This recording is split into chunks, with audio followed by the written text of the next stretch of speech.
wabarakatuh. Salam rahayu sagung dumadi. Sahabat Kitungno Pamungkas dimanapun Anda berada, syukur kita panjatkan kehadirat Allah Subhanahu wa Ta'ala yang telah memberikan kita nikmat yang luar biasa, yaitu nikmat sehat. Dengan nikmat sehat kita bisa terus beraktivitas sesuai dengan profesi dan bidang kerja kita masing-masing. Semoga teman-teman selalu sehat, dimudahkan segala urusan, dilancarkan rezeki, dan selalu dalam lindungan Allah Subhanahu wa Ta'ala, Tuhan yang Maha Esa. Saya minta dukungan dari teman-teman untuk tekan tanda subscribe, like, komen, juga tekan tanda lonceng atau bell sebagai bentuk notifikasi. Karena apa? Karena saya akan terus berusaha keras untuk update, untuk menampilkan video-video terbaru di channel Kitungno Pamungkas ini. Makanya jangan lupa tekan tanda loncengnya, itu sebagai bentuk notifikasi teman-teman. Jadi kalau ada video terbaru diupload, ini akan ada notifikasi di handphone Anda. Maka jangan lupa tekan tanda loncengnya juga, selain tanda subscribe ya. Nah, karena apa? Karena saya yakin berdasarkan video-video yang sudah saya buat sebelumnya itu bermanfaat untuk teman-teman. Di belakang atas saya ini ada nomor WhatsApp saya ini teman-teman ya. Ini kepada teman-teman sekali lagi saya ingatkan, kalau konsultasi dikenakan biaya. Ini mohon maaf, dikenakan biaya sekali lagi. Kenapa ini dikenakan biaya? Karena sangat banyak sekali teman-teman yang WhatsApp saya setiap hari itu antara 50 minimal sampai 100 orang. Jadi saya tidak bisa layani semua. Nah, ini sangat penting teman-teman ya. Kalau konsultasi itu sangat penting, karena di dalam konsultasi tersebut ini akan memecahkan segala masalah-masalah, persoalan-persoalan yang teman-teman hadapi. Makanya dikenakan biaya. Nah ya, jadi mohon dimaklumi dan mohon dimengerti.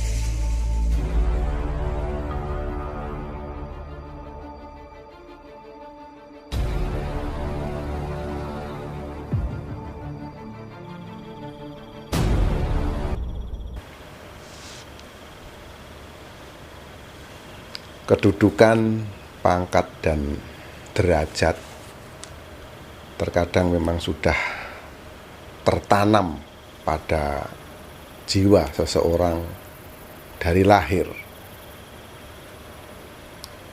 Tapi itu tidak untuk semua orang. Jadi sebagian orang memang memiliki jiwa kepemimpinan, memiliki daya tarik atau karisma tersendiri untuk menjadi seorang pemimpin. Banyak sekali tokoh-tokoh yang ada di negara kita mencalonkan diri sebagai ini dan itu, namun tidak bisa jadi atau selalu gagal dalam pencalonannya. Itu dikarenakan apa? Yang pertama, memang di diri orang tersebut memang tidak punya daya kepemimpinan.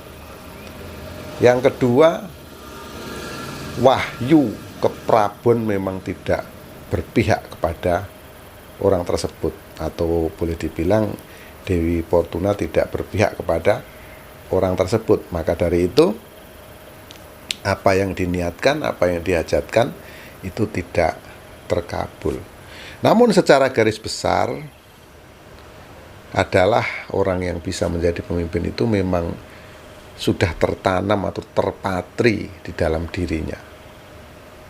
Bukan harus misalnya orang tuanya jadi pemimpin, anaknya itu mampu, tidak. Misalnya seorang orang tuanya jadi pemimpin, pernah jadi pemimpin dan anaknya mencalonkan, itu juga bisa tidak terjadi juga. Atau sebaliknya, orang tuanya tidak ada sama sekali kans untuk menjadi seorang pemimpin, namun anaknya memiliki kans tersebut, maka itu bisa terjadi. Nah, jadi di sini ada bisa dibilang dari garis keturunan bisa, atau memang ada bakat dari lahir. Ini sahabat, berkaitan dengan seorang pemimpin, ya, saya coba akan melihat satu sisi, ya, saya akan melihat satu sudut pandang seorang tokoh, ya, yang mungkin selama ini kurang diperhitungkan. Namun sebenarnya tokoh ini adalah memiliki peluang yang besar untuk menjadi pemimpin di negeri ini. Dari gaya bicaranya, itu bicaranya sangat sedikit dan seperlunya saja. Ya, ini adalah tokoh seorang wanita, yaitu Puan Maharani. Puan Maharani ini peluangnya di 2024 seperti apa? Nah, kita akan coba lihat secara garis nasib, ya, dari garis nasib Puan Maharani ini seperti apa.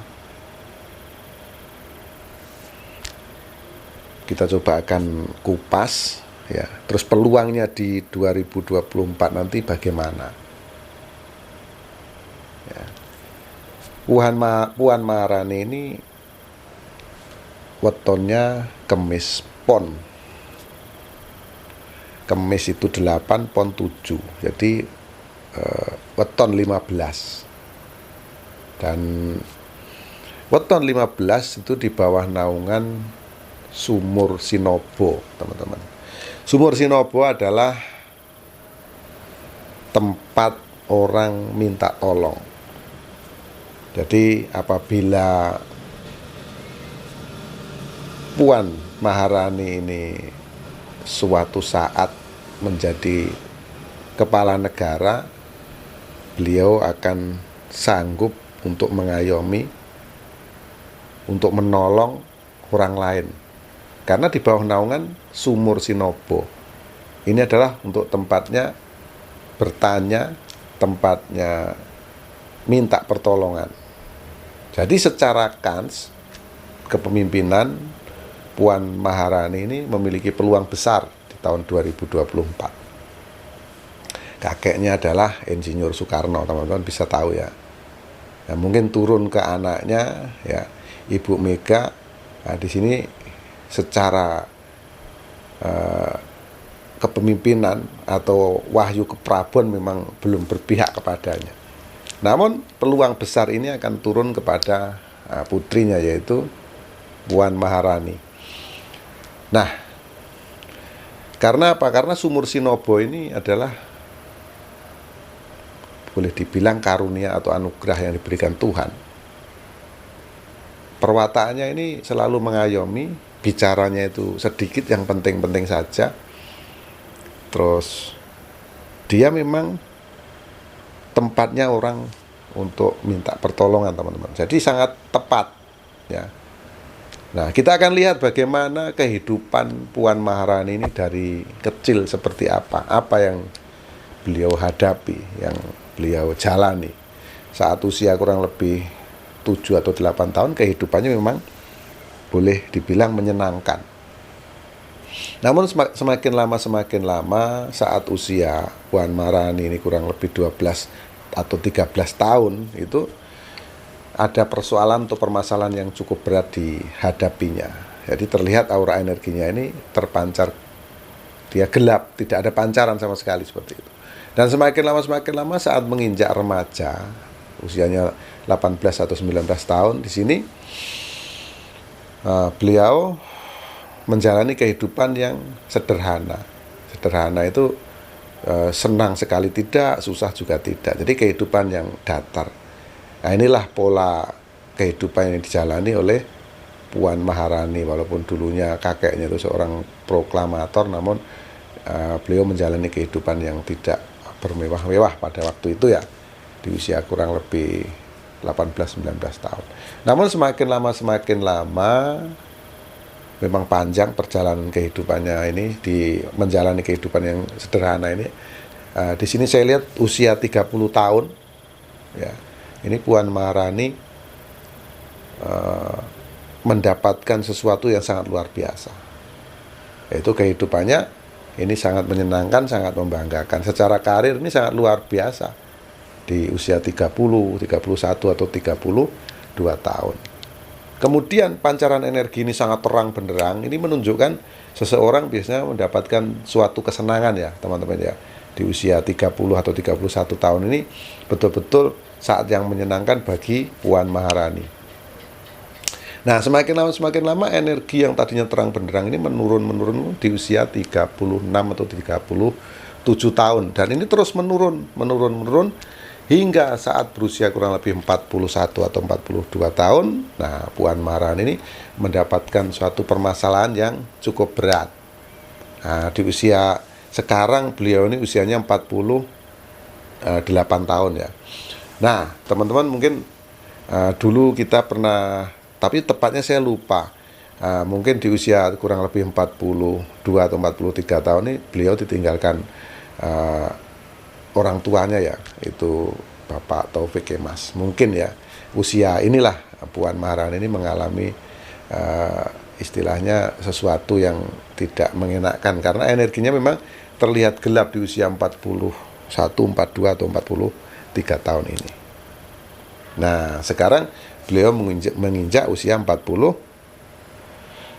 kalau tidak salah. Nah, di usia ini panjang loh perjalanan yang dijalani oleh Puan Maharani ini, menjalani kehidupan yang istilahnya boleh dibilang betul-betul pengabdian ya. Ini berat yang beliau jalani, walaupun kita melihat sosoknya terlihat istilahnya tenang. Itu di 3 atau 4 tahun kemarin ini yang dialaminya ini sangat berat. Bahkan sampai di tahun 2020 itu pun Puan Maharani juga masih di dalam tekanan yang sangat berat ya yang beliau jalani. Namun saat ini di usia 48 tahun ini sudah muncul energinya. Kalau kemarin itu energinya memang terlihat gelap ya di usia itu. Nah, sekarang di usia 48 tahun ini ada kemunculan energi. Ya, dan energi ini teman-teman ya, ini akan terus membesar. Akan terus membesar sampai puncaknya nanti kalau sekarang 48, 49, 50, 51, sekitar usia 50-an ini energi itu terus membesar dan sampai beliau usia 60 tahun itu menjadi sangat terang benderang, sangat luar biasa. Makanya disinilah yang saya sampaikan untuk sahabat ya Kitrono ya. Ini saya nerawang Puan Maharani ini punya peluang yang cukup besar untuk maju di 2024. Peluangnya sangat besar. Dan saya yakin karena di bawah naungan Sumur Sinobo ini teman-teman ya, ini akan lebih mengayomi, lebih mencintai dan lebih menolong kepada kita nih, masyarakat kecil seperti saya dan teman-teman yang lain ya. Nah, sosoknya ini bicaranya yang perlu-perlu saja, dan ini sangat bagus ya untuk seorang pemimpin. Jadi dalam hal bicara itu yang penting-penting saja. Jadi boleh banyak diamnya seperti itu. Jadi peluang Anda untuk Ibu Puan Maharani ya ini sangat terbuka lebar. Ya teman-teman ya. Nah, itulah pandangan saya, terawangan saya, karena di usia 60, 61, 62 ini energinya betul-betul sangat kencang teman-teman. Yaitu dimulai di usia 50-an ini udah luar biasa pancaran energinya. Nah, nanti kita lihat saja apa yang terjadi di 2024 dan bagaimana apakah beliau ini mencalonkan atau tidak. Yang pasti kalau saya lihat energinya sangat besar dan memiliki peluang yang sangat besar untuk bisa mendapatkan wahyu keprabon tersebut. Ya, semoga apa yang saya sampaikan bermanfaat untuk kita semua. Demikian yang saya sampaikan. Mohon maaf atas segala kekurangan, mohon maaf atas segala kehilapan, kata-kata yang kurang sopan mohon dimaafkan. Karena teman-teman pasti tahu kekurangan, hilaf itu milik manusia, termasuk saya Kipto Pamungkas, dan kebenaran hanya milik Allah Subhanahu wa Ta'ala. Akhirul salam, wabillahi taufiq wal hidayah. Wassalamualaikum warahmatullahi wabarakatuh. Salam rahayu sagung dumadi. Salam persahabatan sedunia dari saya, Truno Pamungkas.